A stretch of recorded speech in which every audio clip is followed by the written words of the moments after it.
Mating spheres in SolidWorks 2014 gets much easier. In SolidWorks 2013, we are able to mate spheres tangent to spheres, planes, cylinders, and cones such as the surface generated by the chamfer. We're also able to mate a sphere concentric to another spherical surface, but we were not able to mate a sphere to non-planar entities or edges or sketches. These limitations were removed for SolidWorks 2014. Now we can mate spheres tangent to edges, such as this parabola, or tangent to non-planar faces, such as this one, created between a conic and an ellipse, or to a toroidal surface, or to this spool shape.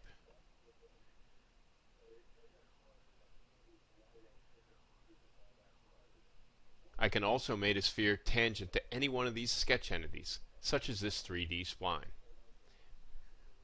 As I said earlier, mating spheres in SolidWorks 2014 gets much easier.